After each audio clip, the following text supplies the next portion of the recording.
Good afternoon. My name is Christina, and I'm your conference operator today. Welcome to NVIDIA's Financial Results Conference Call. All lines have been placed on mute. After the speaker's remarks, there will be a question-and-answer period. At this time, if you'd like to ask a question, please press star, then the number 1 on your telephone keypad. To withdraw your question, press the pound key. Thank you. I'll now turn the call over to Simona Jankowski, Vice President of Investor Relations, to begin your conference. Thank you. Good afternoon, everyone, and welcome to NVIDIA's conference call for the fourth quarter of fiscal 2020. With me on the call today from NVIDIA are Jensen Huang, President and Chief Executive Officer, and Colette Kress, Executive Vice President and Chief Financial Officer. I'd like to remind you that our call is being webcast live on NVIDIA's Investor Relations website. The webcast will be available for replay until the conference call to discuss our financial results for the first quarter of fiscal 2021. The content of today's call is NVIDIA's property. It can be reproduced or transcribed without our prior written consent. During this call, we may make forward-looking statements based on current expectations. These are subject to a number of significant risks and uncertainties, and our actual results may differ materially. For a discussion of factors that could affect our future financial results and business, please refer to the disclosure in today's earnings release, our most recent Forms 10-K and 10-Q, and the reports that we may file on Form 8-K with the Securities and Exchange Commission. All our statements are made as of today, February 13, 2020, based on information currently available to us. Except as required by law, we assume no obligation to update any such statements. During this call, we will discuss non-GAAP financial measures. You can find a reconciliation of these non-GAAP financial measures to GAAP financial measures in our CFO commentary, which is posted on our website. With that, let me turn the call over to Colette. Thanks, Simona. Q4 revenue was $3.11 billion, up 41% year-on-year and up 3% sequentially, well above our outlook, reflecting upside in our data center and gaming businesses. Full-year revenue was $10.9 billion, down 7%. We recovered from the excess channel inventory in gaming and an earlier pause in hyperscale spending and exited the year with great momentum. Starting with gaming, revenue of $1.49 billion was up 56% year-on-year and down 10% sequentially. Full-year gaming revenue was $5.52 billion, down 12% from a prior year. We enjoyed strong end demand for our desktop and notebook GPUs. Let me give you some more details. Our gaming lineup was exceptionally well positioned for the holidays, with unique ray tracing capabilities of our RTX GPUs and incredible performance at every price point.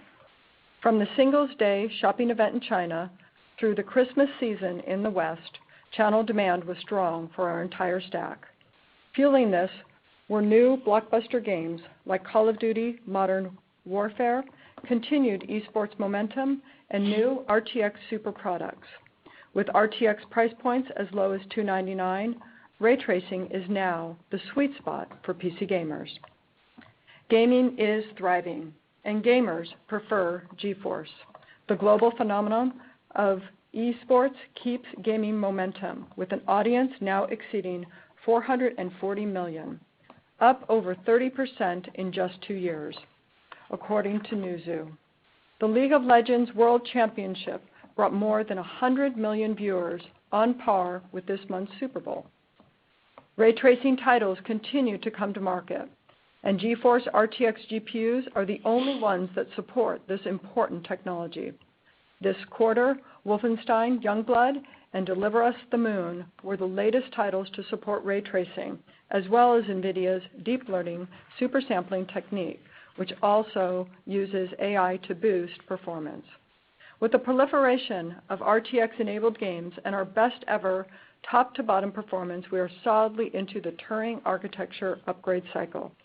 Gamers continue to move to higher-end GPUs, seeking better performance and support for ray tracing. Gaming laptops posted double-digit year-on-year growth for the 8th consecutive quarter. The category continues to expand, driving by appealing thin and light form factors with fantastic graphics performance. This holiday season, retailers stocked a record 125 gaming laptops based on NVIDIA GPUs, up from 94 last year, with our Max-Q designs up 2x. At CES, we launched the world's first 14-inch GeForce RTX laptop with ASUS.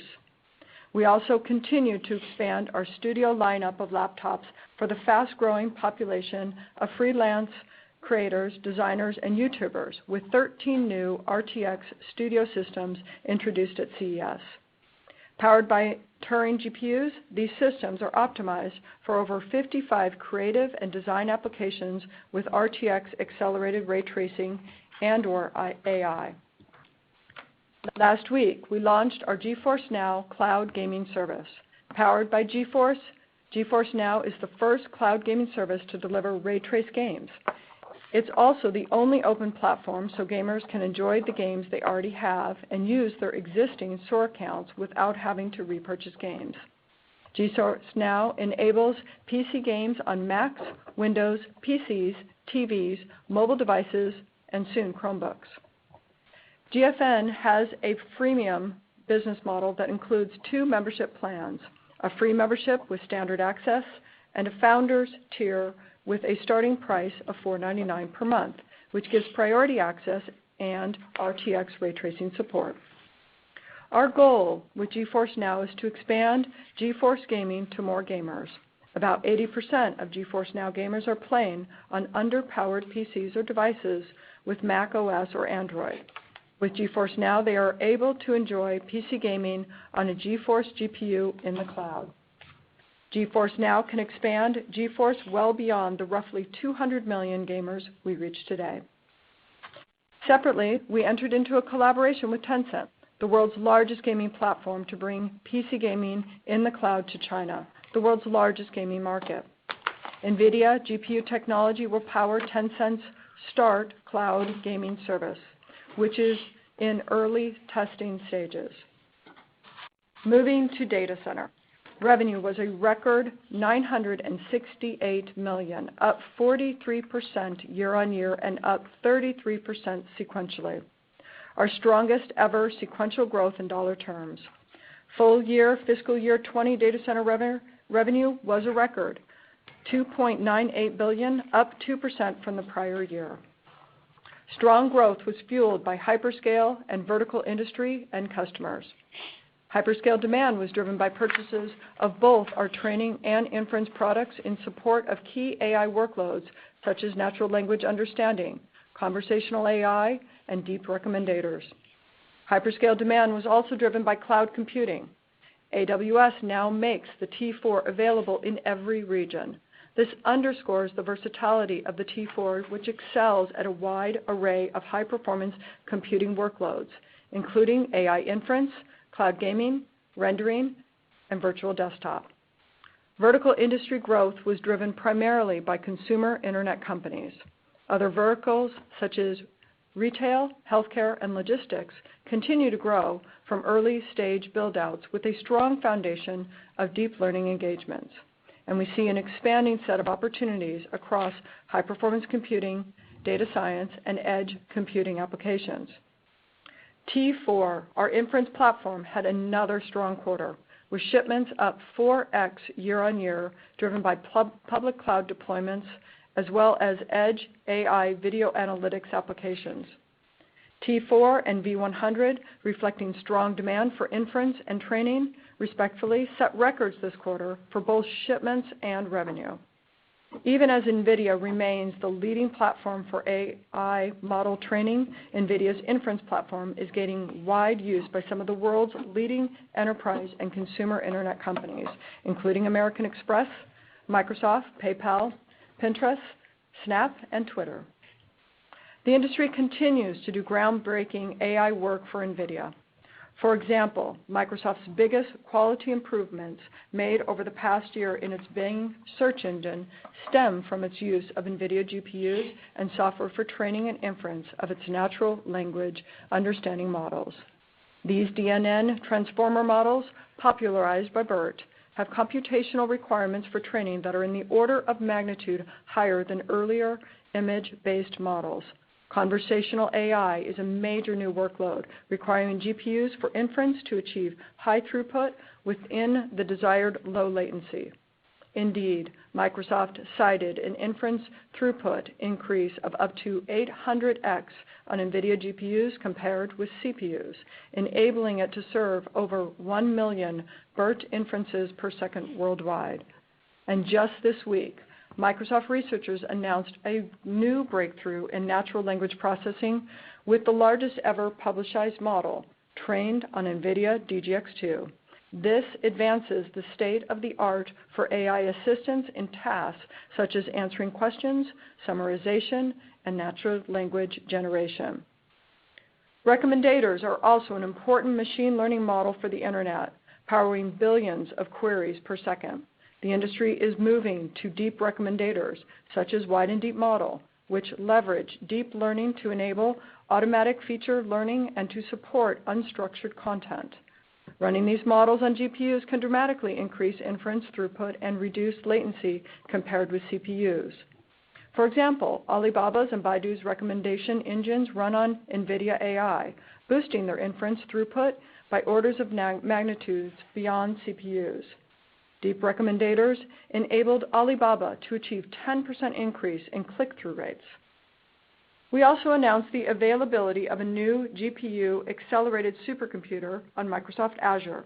It enables customers for the first time to rent an entire AI supercomputer on demand from their desk, matching the capabilities of large on-premise supercomputers that can take months to deploy. And in Europe, energy company Eni announced the world's fastest industrial supercomputer based on NVIDIA GPUs. AI has even come to pizza delivery. At the National Retail Federation's annual conference last month, we announced Domino's as a customer deploying our platform for deep learning and data science applications, helping with customer engagement and order accuracy prediction. More broadly in retail, we have seen a significant increase in the adoption of NVIDIA's edge computing offerings by large retailers for powering AI applications that reduce shrinkage, optimize logistics, and create operational efficiencies. At the SC19 Supercomputing Conference, we introduced a reference design platform for GPU-accelerated ARM-based servers, along with ecosystem partners ARM, Ampere Computing, Fujitsu, and Marvell. We made available our ARM-compatible software development kit consisting of NVIDIA CUDA-X libraries and development tools for accelerating computing. This opens the floodgates of innovation to support growing new applications from hyperscale cloud to exascale supercomputing. We also introduced NVIDIA Magnum I/O, a suite of software optimized to eliminate storage and input-output bottlenecks. Magnum I/O delivers up to 20x faster data processing for multi-server, multi-GPU computing nodes when working with massive data sets to carry out complex financial analysis, climate modeling, and other workloads for data scientists, high-performance computing, and AI researchers. Finally, we introduced TensorRT7, the 7th generation of our inference software development kit, which speeds up components of conversational AI by 10x comparing to running on CPUs. This helps drive latency below the 300 milliseconds threshold considered necessary for real-time interactions, supporting our growth in conversational AI. Moving to ProViz. Revenue reached a record $331 million, up 13% year-on-year and up 2% sequentially. Full-year revenue was a record $1.21 billion, an increase of 7% from the prior year. ProViz accelerated in Q4 as the rollout of more RTX-enabled applications is driving strong upgrade cycle for our Turing GPUs.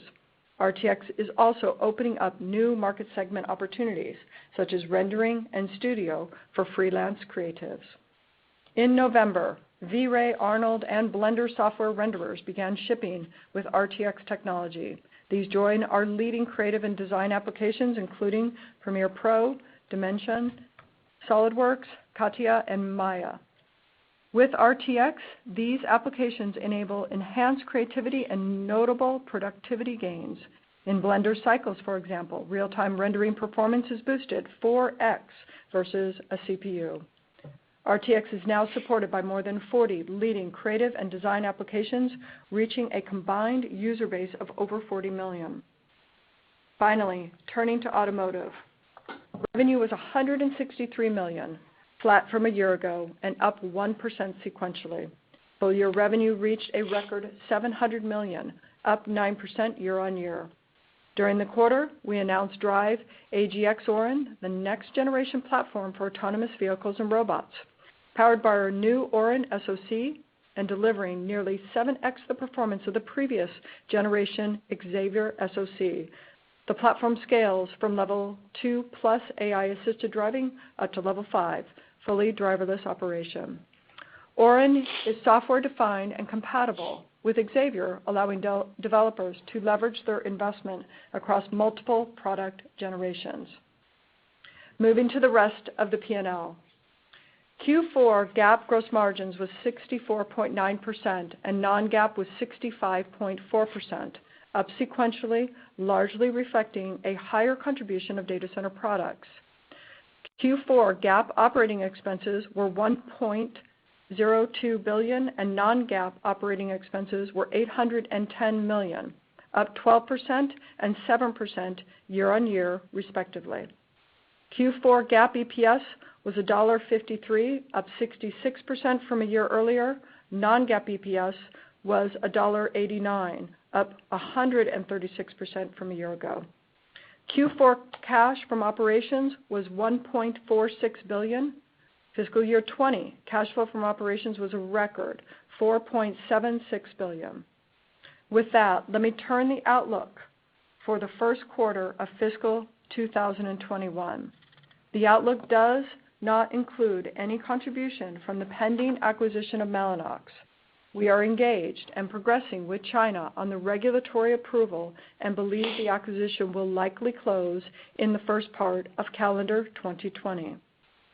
Before we get to the numbers, let me comment on the impact of the coronavirus. While it is still early and the ultimate effect is difficult to estimate, we have reduced our Q1 revenue outlook by $100 million to account for the potential impact. We expect revenue to be $3 billion, plus or minus 2%. GAAP and non-GAAP gross margins are expected to be 65% and 65.4% respectively, plus or minus 50 basis points.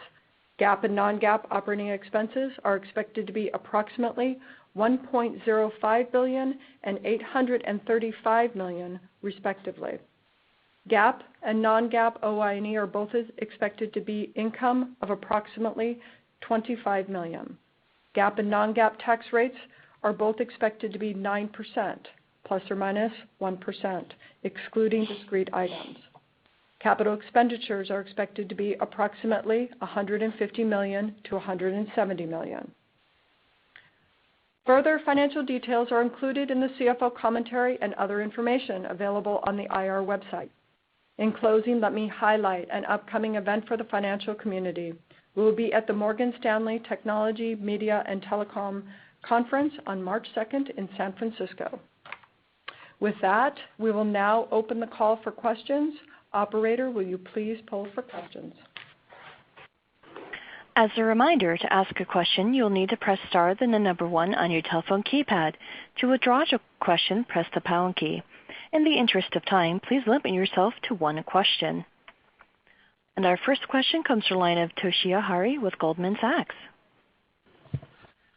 Hi guys, thanks very much for the question. I guess on data center, Colette or Jensen, can you speak to some of the areas that drove the upside in the quarter? You talked about inference and both the T4 and the V100 having record quarters, but relative to your internal expectations, what were some of the businesses that drove the upside? And if you can also speak to the breadth of your customer profile today relative to a couple of years ago, how that's expanded, that would be helpful as well. Thank you. Yeah, Toshiya, thanks a lot for your question. The primary driver for our growth is AI. There are 4 fundamental dynamics. The first is that the the AI models that are being created are achieving breakthroughs, and quite amazing breakthroughs, in fact, in natural language understanding, in conversational AI, in recommendation systems. You know this, but for the others in the audience, recommendation systems are essentially the engine of the internet today, and the reason for that is because there are so many items in the world. Whether it's a store or whether it's content or websites or information you're querying, there are hundreds of billions, trillions, and depending on how you count it, hundreds of trillions of items in the world. And there are billions of people, each with their own characteristics and their countless contexts. And between the items, the people, the users, and the various contexts that we're in, location and what you're looking for, and weather or what's happening in the environment, those kind of contexts affects the search query, that the answer they provide you. The recommendation system is just foundational now to search, and some people have said it's the end of search in the beginning and the era of recommendation systems. Work is being done everywhere around the world in advancing recommendation systems. And very first time over the last year, it's been able to be done in deep learning. And so the first thing is just the breakthroughs in AI. The second is production AI, which means that whereas we had significant, and we continue to have significant opportunities in training because the models are getting larger and there are more of them, we're seeing a lot of these models going into production, and that business is called inference. Inference, as Colette mentioned, grew 4 times year over year. It's a substantial part of our business now. But one of the interesting statistics is TensorRT 7. The entire TensorRT download this year was about 500,000, a doubling over a year ago. What most people don't understand about inference is it's an incredibly complex computational problem, but it's an enormously complex software problem. And so the second dynamic is moving from training or growing from training and models going into production, called inference. The third is the growth not just in hyperscale anymore, but in public cloud and in vertical industries. Public cloud because of thousands of AI startups that are now developing AI software in the cloud, and the OpEx model works much better for them as they're younger. When they become larger, they could decide to build their own data center infrastructure on-prem, but the thousands of startups start their lives in the cloud. We're also seeing really great success in verticals. One of the most exciting vertical is logistics, retail, warehousing. We announced, I think this quarter or end of last quarter, USPS, American Express, Walmart, just large companies who have enormous amounts of data that they're trying to do data analytics on and do predictive analytics on. And so that the third dynamic is the growth in beyond hyperscale in public cloud as well as vertical industries. And then the last dynamic is being talked about a lot, and this is really, really exciting, and it's called Edge AI. We used to call it industries and AI where the action is, but the industries now calls it Edge AI. We're seeing a lot of excitement there. And the reason for that is you need to have low latency inference. You might not be able to stream the data all the way to the cloud for cost reasons or data sovereignty reasons, and you need the response time. And so those 4 dynamics around AI really drove our growth. Your next question comes to the line of Joe Moore with Morgan Stanley. Great. Thank you. Just following up on that, as you look back at the last 12 months and the deceleration that you saw in your HPC cloud business, now that you have the perspective of seeing what's driving the rebound, any thoughts on what drove it to slow down in the first place? Was it just digestion? Was it sort of a handoff from image recognition to these newer applications that you just talked about? Just help us what happened there, and I guess as it pertains to the future, do we think of this as a business that'll have that kind of lumpiness to it? Yeah, that's a really good question. In fact, if you look backwards, now we have the benefit of history. The deep recommendation systems, the natural language understanding breakthroughs, the conversational AI breakthroughs, all happened in this last year. And the velocity by which the industry captured the benefits here and continue to evolve and advance from these what so-called transformer models was really quite incredible. And so all of a sudden, the number of breakthroughs in AI has just grown tremendously, and these models have grown tremendously. Just this last week, Microsoft announced that they've trained a neural net model in collaboration with the work that we did, we call Megatron, increased the size of a model from 7.5 billion parameters to 17.5 billion parameters. And the accuracy of their natural language understanding has really been boosted. And so models are AI's finding really fantastic breakthroughs, and models are getting bigger, and there are more of them. And when you look back and look at when these breakthroughs happened, it essentially happened this last year. The second, we've been working on inference for some time, and until this last year, very few of those inference models went into production, and now we have deep learning models across all of the hyperscalers in production. And this last year we saw really great growth in inference. The third dynamic is public clouds. All these AI startups that are being started all over the world, about 6,000 of them, they're starting to develop and be able to put their models into production. And with the scale out of AWS, we now have T4s in every single geography. So the combination of the availability of our GPUs in the cloud and these startups and vertical industries deploying their AI models into production, the combination of all that just kind of came together, and all of that happened this last year. And as a result, we had record sales of V100s and T4s, and so we're quite excited with the developments, and it's all really powered by AI. Your next question comes to the line of Vivek Arya with Bank of America Securities. Thanks for taking my question, and congratulations on returning the business back to the strong growth. Jensen, I wanted to ask about how you are positioned from a supply perspective for this coming year. Your main foundry is running pretty tight. How will you be able to support the 20% or so growth year that many investors are looking for?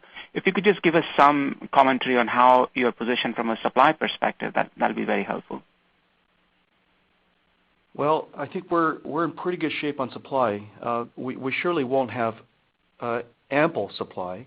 It is true that the industry is tight, and the combination of supporting multiple processes, multiple fabs, across our partner TSMC, we've got a lot of different factories and a lot of different several different nodes of process qualified. I think we're in good shape. And so we just have to watch it closely, and we're working very closely with all of our customers in forecasting, and of course that gives us better visibility as well. And but all of us have to do a better job forecasting, and we're working very closely between our customers and our foundry partners TSMC. Your next question comes to the line of Timothy Arcuri with UBS. Hi, thanks. Colette, I'm wondering if you can give us in data center, if you can give us a little idea of what the mix was between industries and hyperscale. I think last quarter hyperscale was a little bit less than 50%. Can you give us maybe the mix or how much it was up, something like that? Thanks. Yeah, Tim, thanks for the question. Similar to what we had seen last quarter, with all things growing as we moved into this quarter, growth in terms of the hyperscales, continued expansion in terms of those vertical industries, and even in the cloud instances. We're still looking at around the same split of 50-50 between our hyperscales and our vertical industries, and maybe a little bit tad below 50 in terms of our total overall hyperscales.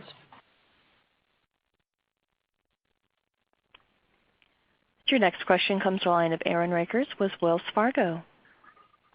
Yeah, thanks for taking the question and congratulations on the results. When I look at the numbers, the growth on an absolute basis sequentially, in data center was almost 2x or north of 2x what we've seen in the past as far as the absolute sequential change. Through the course of this quarter, you were pretty clear that you would expect to see an acceleration of growth in the December quarter. I'm just curious of how you think about that going into the April quarter, and how we should think about that growth rate, through the course of this year, if you can give us any kind of framework.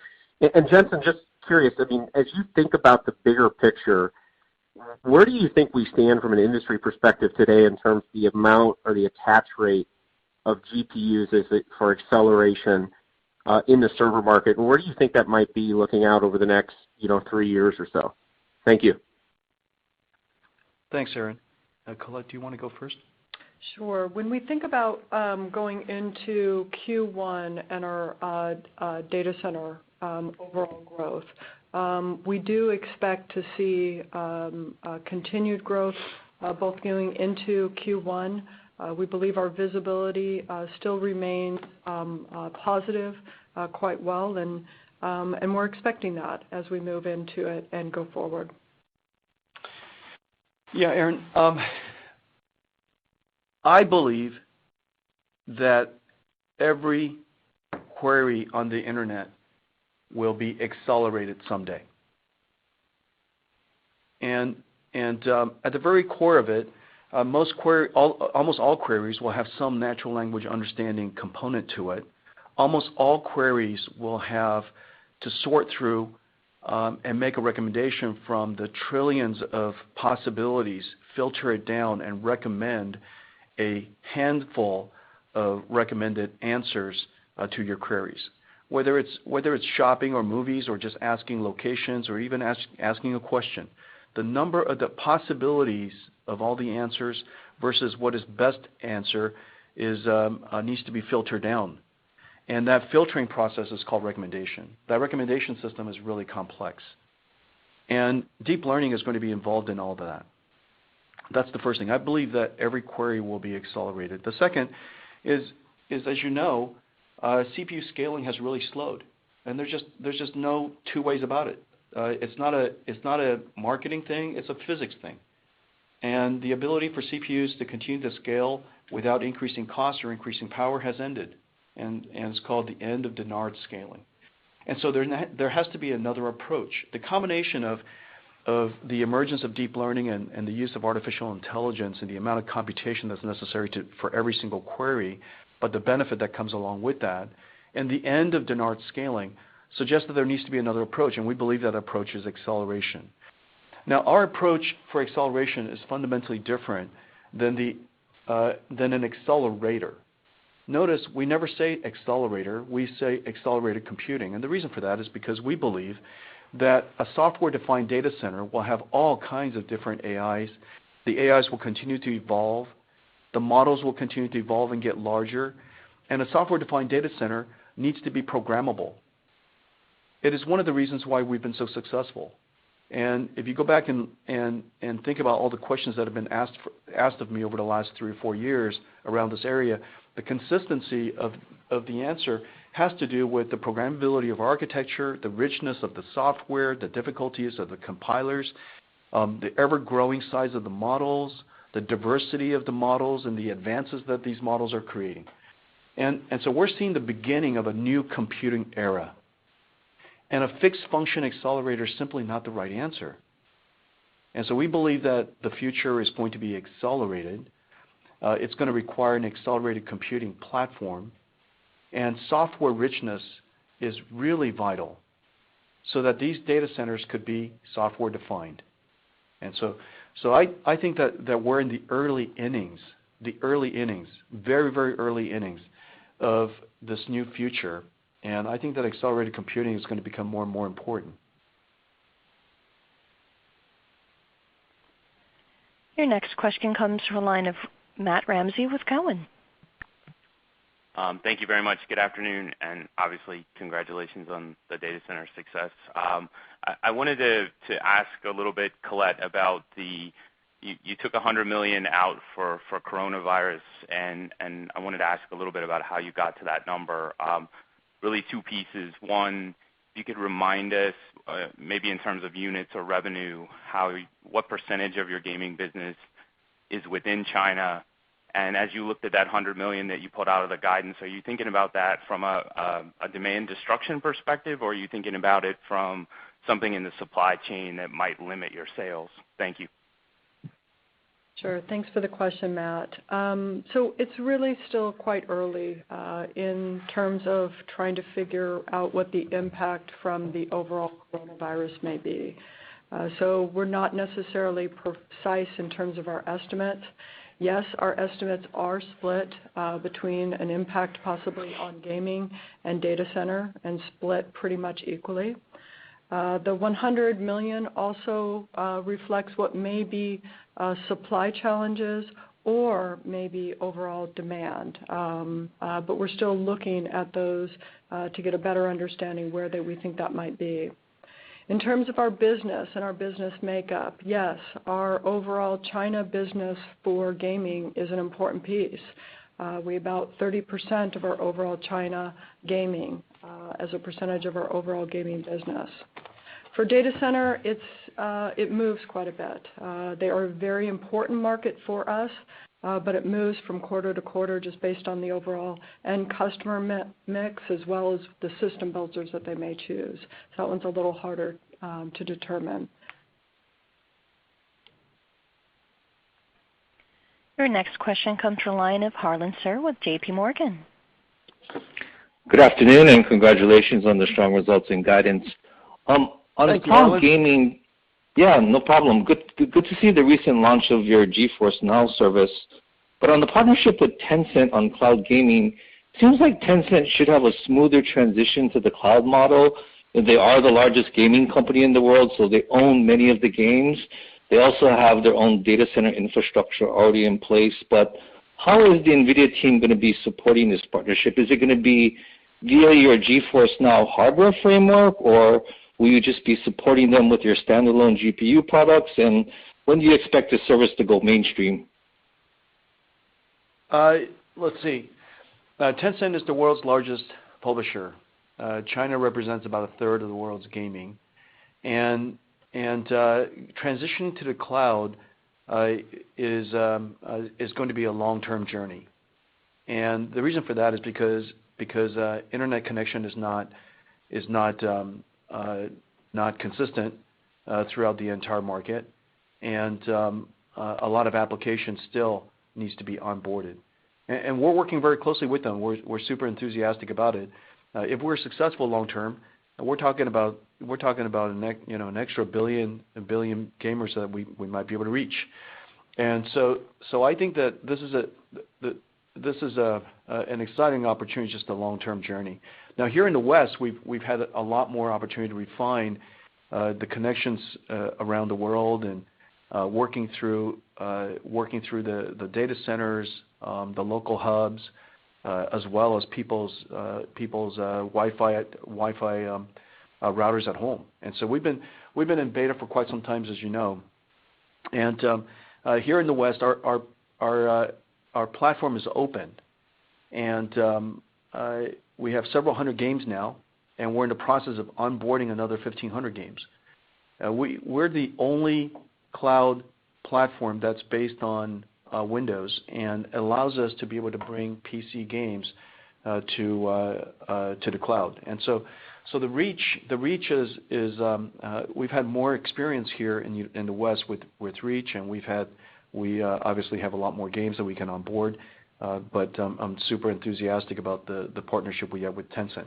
Overall, our GeForce Now You guys saw the launch. The reception has been fantastic. The reviews have been fantastic. Our strategy has three components. There's the GeForce Now service that we provide ourselves. We also have GeForce Now alliances with telcos around the world to reach the regions around the world that we don't have a presence in. And that is going super well, and I'm excited about that. And then lastly, partnerships with large publishers, for example, like Tencent. And we offer them our platform, of course, and a great deal of software, and just a lot of engineering that has to be done in collaboration to refine the service. Your next question comes from the line of C.J. Muse with Evercore. Yeah, good afternoon. Thank you for taking my question. I guess a question on the gaming side. If I look at your overall revenue guide, it would seem to suggest that you're looking for typically, I guess, better seasonal trends into April. And I guess, can you speak to that? And then how are you seeing desktop gaming demand with ray tracing content becoming more available? How should we think about the growth trajectory through 2020? And then just really as a modeling question as part of gaming, with notebook now a third of the revenues, how should we think about kind of the seasonality going into April and July for that part of your business? Thank you. Yeah. So CJ, I'm going to go first, and then Colette's going to take it home here. So the first part of it is this: our gaming business has the end. I'm sorry. Okay. Our gaming business, the end market demand is really terrific. It's really healthy. It's been healthy throughout the whole year, and it's pretty clear that RTX is doing fantastic. And it's super clear now that ray tracing is the most important new feature of next generation graphics. We have over 30 games that have been announced, 11 games or so that have been shipped. The pipeline of ray tracing games that are going to be coming out is just really, really exciting. The second factor, and one more thing about RTX, we finally have taken RTX down to $299. So it's now at the sweet spot of gaming. And so RTX is doing fantastic. The sell-through is fantastic all over the world. The second part of our business that is changing in gaming is the amount of notebook sales and the success of Nintendo Switch has really changed the profile of our overall gaming business. Our notebook business, as Colette mentioned earlier, has seen double-digit growth for 8 consecutive quarters. And this is unquestionably a new gaming category. Like it's a new game console. This is going to be the largest game console in the world, I believe. And the reason for that is because there are more people with laptops than there are of any other device. And so the fact that we've been able to get RTX into a thin and light notebook, is really a breakthrough. And it's one of the reasons why we're seeing such great success in notebook. Between the notebook business and our Nintendo Switch business, the profile of gaming overall has changed, and it's become more seasonal. It's more seasonal because devices, systems, like notebooks and Switch, are built largely in 2 quarters, Q2 and Q3. And they build it largely in Q2 and Q3 because it takes a while to build them and ship them and put them into the hubs around the world. And they tend to build it ahead of the holiday season.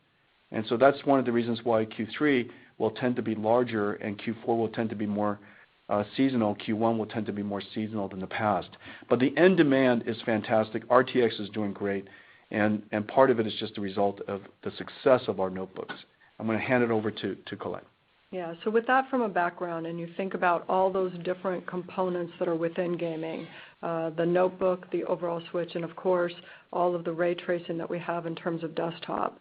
Our normal seasonality, as we look at Q1 for gaming with all those 3 pieces, is usually sequentially down from Q4, sequentially down Q4 to Q1. This year, the outlook assumes it will probably be a little bit more pronounced due to the coronavirus. So in total, we're probably looking at Q1 to be in the low double-digit sequential decline in gaming. Your next question comes from the line of Atif Malik with Citi. Hi, thank you for taking my question, and good job on results and guide.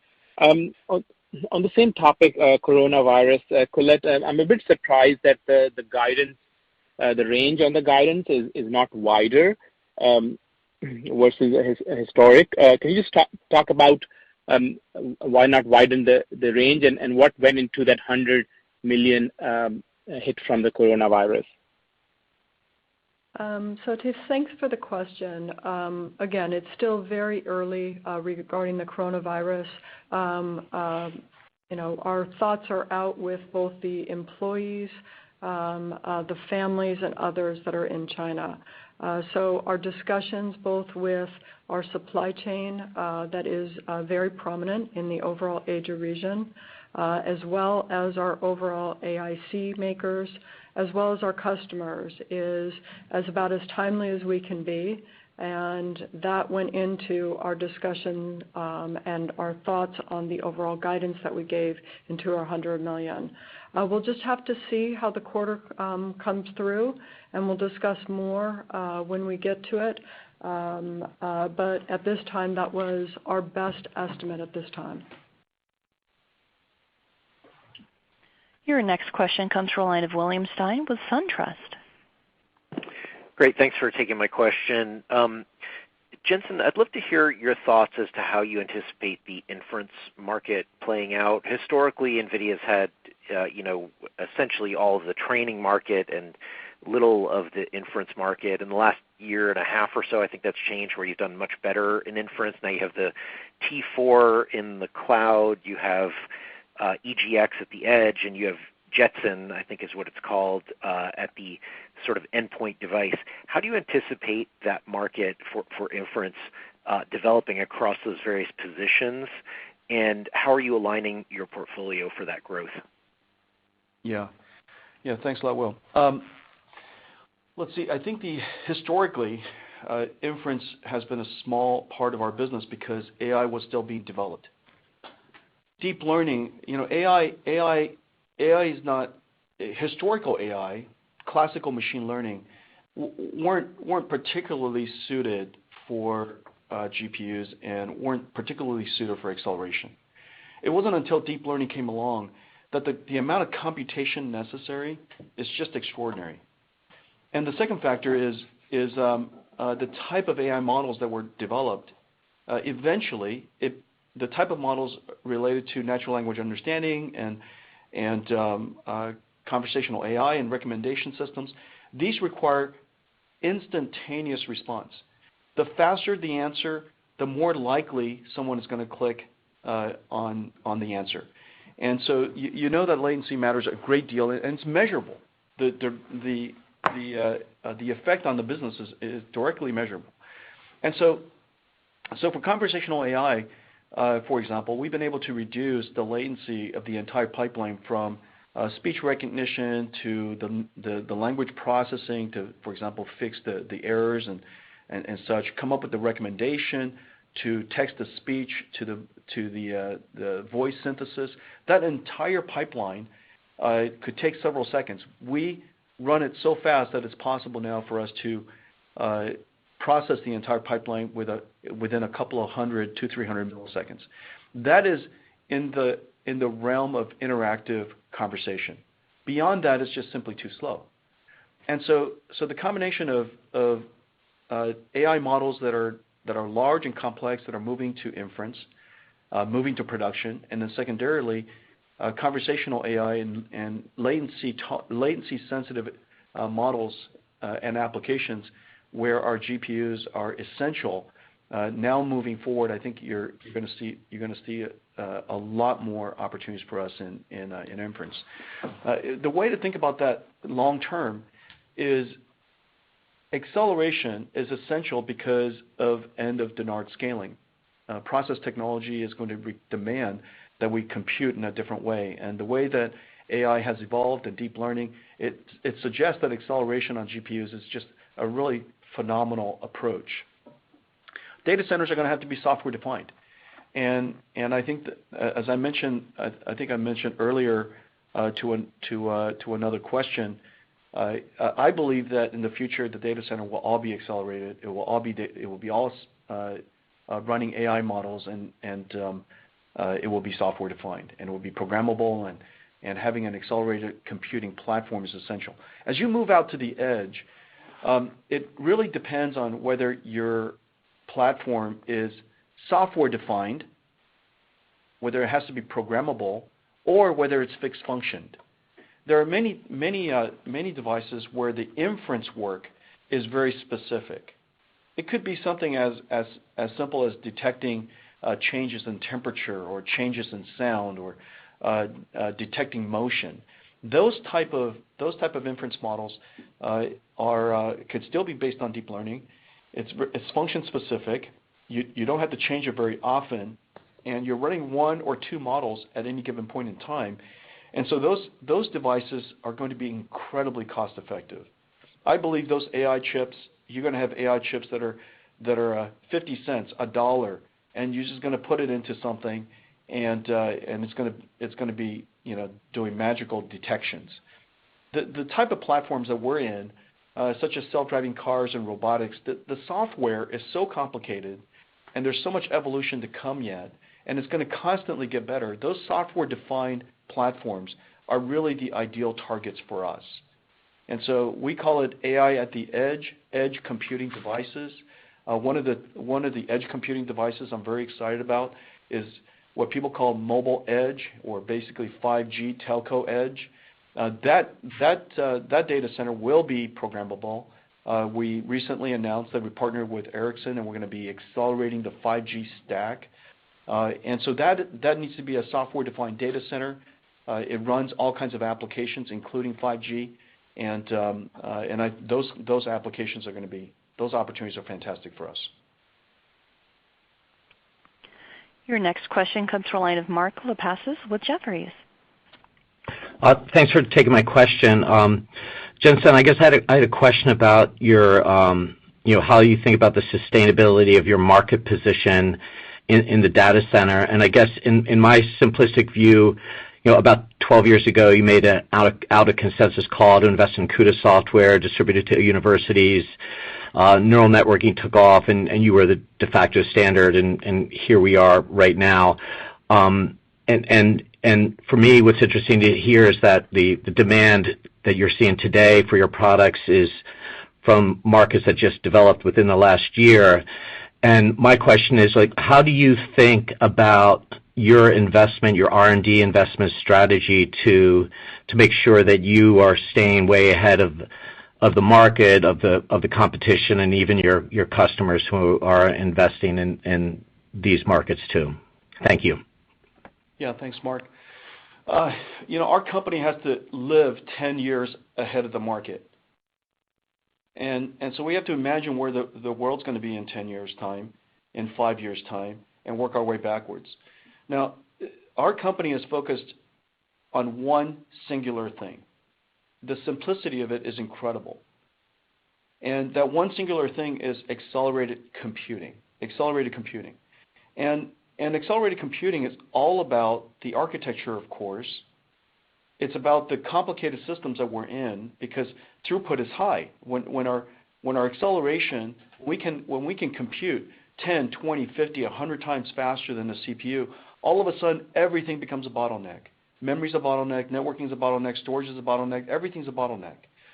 And so we have to be, NVIDIA has to be a supremely good system designer. But the complexity of our stack, which is the software stack above it, is really where the investments over the course of the last some 29 years now has really paid off. NVIDIA, frankly, has been an accelerated computing company since the day it was born. And so our company is constantly trying to expand the number of applications that we can accelerate.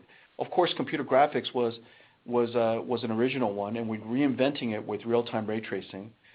We have rendering, which is a brand new application that we're making great progress in. I just mentioned 5G acceleration. Recently, we announced genomics computing, and so those are new applications that are really important to the future of computing. In the area of artificial intelligence, from image recognition to natural language understanding to conversation to recommendation systems to robotics and animation, the number of applications that we're going to accelerate in the field of AI is really, really broad, and each one of them are making tremendous progress and getting more and more complex. And so the question about the sustainability of our company really comes down to two dimensions. Let's assume for now that accelerated computing is the path forward, and we surely believe so. And there's a lot of evidence from the laws of physics to the laws of computer science that would suggest that accelerated computing is the right path forward. But there's really basically comes down to two dimensions. One dimension is, are we continuing to expand? Are we continuing to expand the number of applications that we can accelerate? Whether it's AI or computer graphics or genomics or 5G, for example. And then the second is, those applications, are they getting more impactful and adopted by the ecosystem, the industry, and are they continuing to be more complex? Those dimensions, the number of applications, and the impact of those applications, and the evolution, the growth of complexity of those applications, if those dynamics continue to grow, then I think we're going to do a good job. We're going to sustain. And I think when I spelled it out that way, it's basically the equation of growth of our company. I think it's fairly clear that the opportunities are fairly exciting ahead. Your next question comes from the line of Blayne Curtis with Barclays. Thanks for squeezing me in. Jensen, I just wanted to ask you on the auto side, I think at least one of your customers might have slowed out their program. Just kind of curious, as you look out the next couple of years, the challenges that the OEM's moving slower, and then just any perspective on the regulatory side, has anything changed there, would be helpful. Thanks. I think that the automotive industry is struggling, but for all of the reasons that everybody knows. However, the enthusiasm to redefine and reinvent their business model has never been greater. Every single one of them would know now, and they've known for some time, and autonomous capabilities is really the vehicle to do that. They need to be tech companies. Every car company wants to be a tech company. They need to be a tech company. Every car company needs to be software defined. And the platform by which to do so is an electric vehicle with autonomous autopilot capability. That car has to be software defined. And this is their future, and they're racing to get there. And so although the automotive industry is struggling in the near term, their opportunity has never been better, in my opinion. The future of AV is more important than ever. The opportunity is very real. The benefits of autonomous is for whether it's safety, whether it's utility, where it's cost reduction and productivity, has never been more clear. And so I think that I'm as enthusiastic as ever about the autonomous vehicles, and the projects that we're working on are moving ahead. And so the near-term challenges of the automotive industry, or whatever sales slowdown in China that they're experiencing, I feel badly about that, but the industry is as clear-headed about the importance of AV as ever.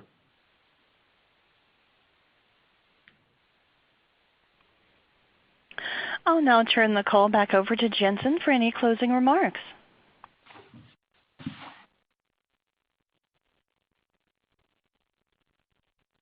We had an excellent quarter with strong demand for NVIDIA RTX graphics and NVIDIA AI platforms and record data center revenue. NVIDIA RTX is reinventing computer graphics, and the market's response is excellent, driving a powerful upgrade cycle in both gaming and professional graphics, while opening whole new opportunities for us to serve the huge community of independent creative workers and social content creators, and new markets in rendering and cloud gaming. Our data center business is enjoying a new wave of growth, powered by three key trends in AI. Natural language understanding, conversational AI, deep recommenders are changing the way people interact with the internet. The public cloud demand for AI is growing rapidly.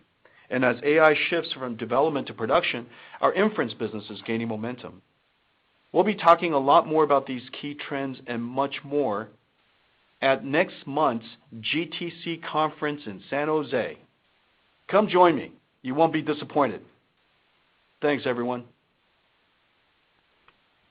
Ladies and gentlemen, this concludes today's conference call. Thank you for participating. You may now disconnect.